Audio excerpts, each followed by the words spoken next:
But trust me, you gon' hold that, hold that.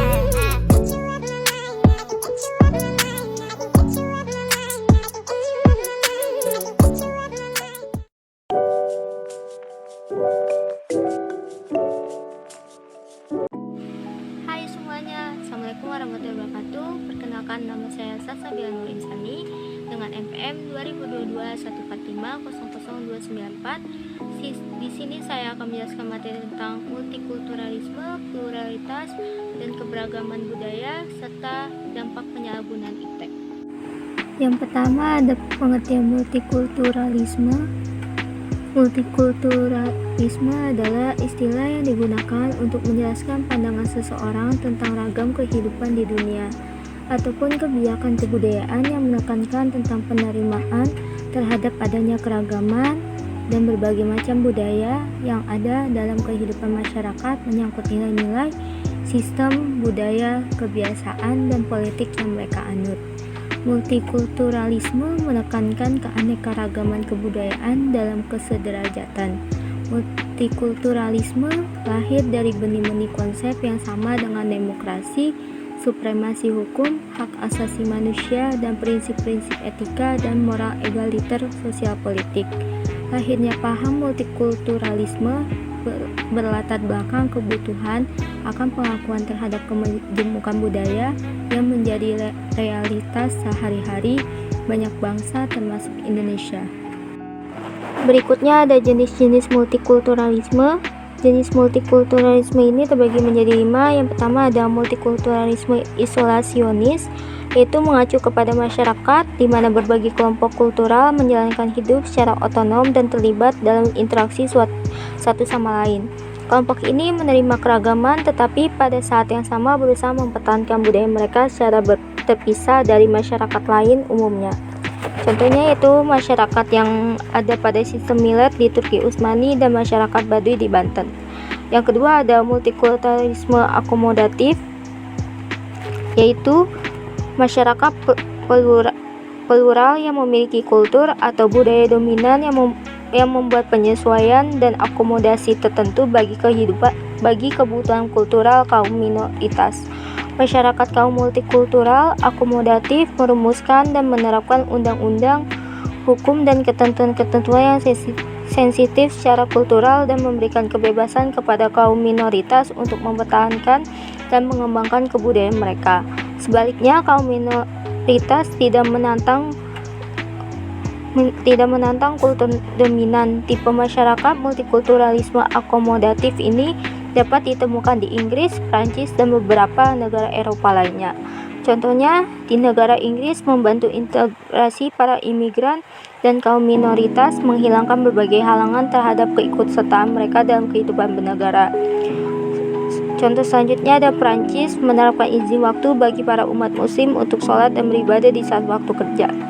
Selanjutnya ada multikulturalisme otonomis, yaitu masyarakat plural di mana kelompok-kelompok kultural utama berusaha mewujudkan kesetaraan dengan budaya dominan dan menginginkan kehidupan otonom dalam kerangka politik yang secara kolektif bisa diterima. Fokus pokok kelompok ini adalah untuk mempertahankan cara hidup mereka yang memiliki hak yang sama dan kelompok dominan. Mereka menantang kelompok kultural dominan dan berusaha menciptakan suatu masyarakat di mana semua kelompok dapat eksis sebagai mitra yang sejajar. Contohnya yaitu kaum Zionis Yahudi yang menolak keberadaan kaum Palestina. Terus selanjutnya ada negara Indonesia yang kaum mayoritasnya menginginkan negara dengan tegaknya syariat Islam. Terus yang keempat ada multikulturalisme kritikal atau integratif, yakni masyarakat plural di mana kelompok-kelompok kultural tidak terlalu fokus dengan kehidupan kultural otonom, tetapi lebih menuntut penciptaan kultur kolektif yang mencerminkan dan menegaskan perspektif mereka. Contohnya yaitu Gus Dur, mantan Presiden Indonesia yang memperjuangkan hak warga kaum Tionghoa untuk merayakan Hari Raya Imlek. Terus yang terakhir, yang kelima ada multikultural kosmopolitan, yakni di mana masyarakat plural berusaha menghapuskan batas-batas kultural sama sekali untuk menciptakan sebuah masyarakat di mana setiap individu tidak lagi terkait pada budaya tertentu dan sebaliknya secara bebas terlibat dalam eksperimen-eksperimen interkultural dan sekaligus mengembangkan kehidupan kultural masing-masing. Sebagian besar pendukung multikulturalisme jenis ini ialah kelompok liberal yang memiliki kecenderungan postmodern, memandang seluruh budaya sebagai SOS yang dapat mereka pilih dan ambil secara bebas. Contohnya itu di negara Singapura yang mayoritas penduduknya dari pendatang memunculkan budaya oriental dalam kehidupan masyarakatnya. Selanjutnya ada faktor-faktor multikulturalisme terbagi menjadi 4, yaitu yang pertama ada faktor sejarah Indonesia. Sejak tahun 1605, bangsa Indonesia telah dikunjungi oleh bangsa-bangsa lain yaitu Portugis, Belanda, Inggris, Cina, India, dan Arab.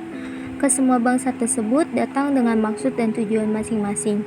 Oleh karena itu, mereka tinggal dan menetap dalam jangka waktu yang lama. Kondisi ini menjadikan Indonesia memiliki struktur ras budaya yang makin beragam. Yang kedua ada faktor geografis. Apabila dilihat secara geografisnya, Indonesia berada di jalur persilangan transportasi laut yang ramai dan strategis. Karenanya banyak bangsa-bangsa pedagang singgah ke Indonesia sekedar untuk berdagang. Bangsa-bangsa tersebut seperti Arab, India, Portugis, Spanyol, Inggris, dan lain-lain. Kesemua bangsa tersebut mempunyai struktur budaya yang berbeda-beda. Persinggahan ini mengakibatkan masuknya unsur budaya tertentu ke negara Indonesia. Hal ini dapat dilihat dari masuknya bahasa Inggris, bahasa Belanda, agama Islam, Nasrani, Hindu, dan Buddha. Yang ketiga ada faktor bentuk fisik Indonesia. Apabila dilihat dari struktur geologinya, bangsa Indonesia terletak di pertemuan 3 lempeng benua besar. Hal ini menjadikan Indonesia berbentuk negara kepulauan yang terdiri atas ribuan pulau. Masing-masing pulau mempunyai karakteristik fisik sendiri-sendiri. Untuk mempertahankan hidup, masyarakat di masing-masing pulau mempunyai cara yang berbeda-beda sesuai dengan kondisi fisik daerahnya. Oleh karena itu, masing-masing pulau juga mempunyai perkembangan yang berbeda-beda pula. Teknologi, budaya, seni, bahasa mereka pun berbeda-beda yang akhirnya membentuk masyarakat multikultural. Dan yang terakhir ada faktor perbedaan struktur geologi. Sebagaimana telah diungkapkan di atas bahwa pada dasarnya Indonesia terletak di antara 3 pertemuan lempeng, yaitu lempeng Asia, Australia, dan Pasifik. Kondisi ini menjadikan Indonesia mempunyai 3 tipe struktur geologi, yaitu tipe Asia dengan struktur geologi Indonesia Barat, tipe peralihan dengan zona geologi dengan struktur geologi Indonesia Tengah, dan tipe Australia dengan struktur geologi Indonesia Timur. Perbedaan inilah yang mengakibatkan adanya perbedaan ras, suku, jenis, flora, dan faunanya. Selanjutnya ada pengertian pluralitas. Pluralitas adalah keragaman atau kemajemukan yang bisa dijumpai dalam suatu bangsa. Pluralitas menggambarkan adanya perbedaan yang sekaligus bisa mendorong munculnya persatuan dan kesatuan suatu bangsa. Di Indonesia sendiri, ada berbagai macam jenis pluralitas seperti pluralitas suku, agama, etnis, ras, budaya, dan masih banyak lagi. Selanjutnya ada pluralitas budaya bangsa Indonesia. Dalam konteks kebudayaan, rakyat Indonesia adalah masyarakat yang jamak atau majemuk dan juga beraneka ragam. Keanekaragaman bangsa Indonesia dapat dilihat dari banyaknya suku yang terdapat di Indonesia. Setiap daerah di Indonesia memiliki budaya, adat istiadat, seni, dan tradisi yang berbeda-beda. Contoh keanekaragaman tersebut dapat dilihat dari warna kulit, fisik, dan penggunaan bahasa atau non-fisik yang berbeda-beda. Keanekaragaman budaya di Indonesia dapat dipengaruhi oleh beberapa faktor, diantaranya adalah karena aspek geografis dan mata pencaharian penduduk serta perpindahan penduduk.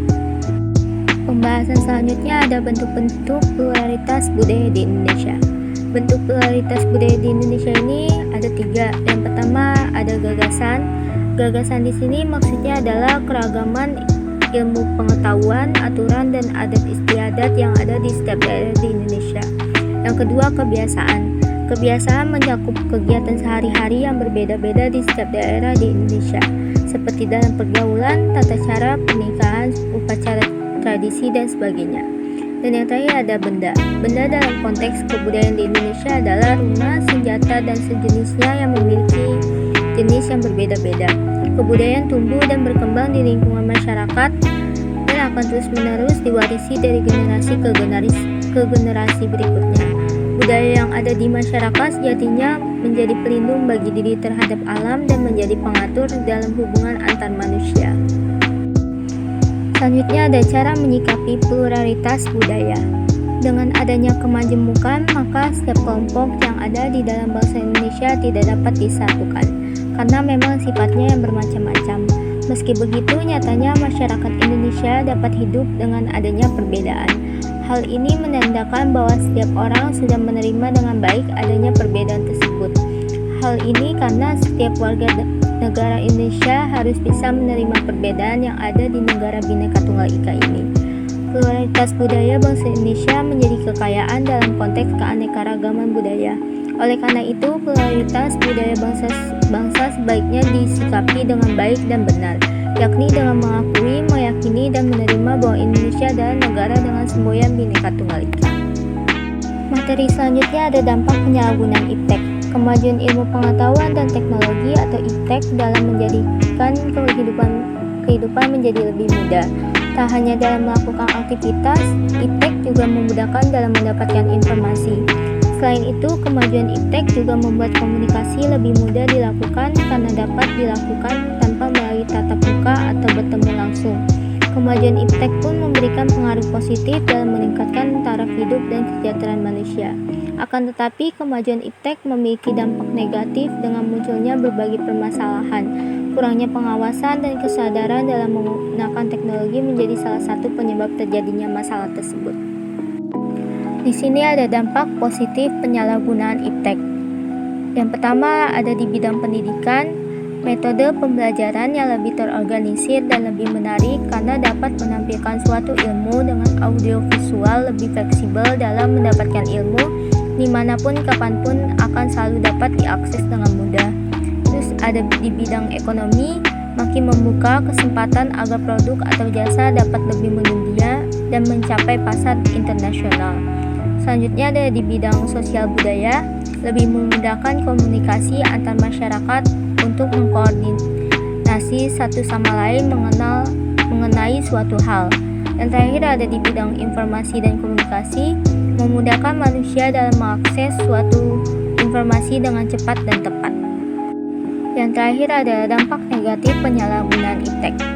Di sini ada bidang pendidikan, yaitu dapat memberikan peluang dalam melakukan hal-hal buruk seperti pornografi dan sebagainya. Terus yang kedua ada bidang ekonomi, dapat meningkatkan angka pengangguran karena tenaga teralihkan dengan teknologi. Dan yang terakhir ada bidang sosial budaya, mengancam eksistensi budaya karena tergantikan dengan teknologi.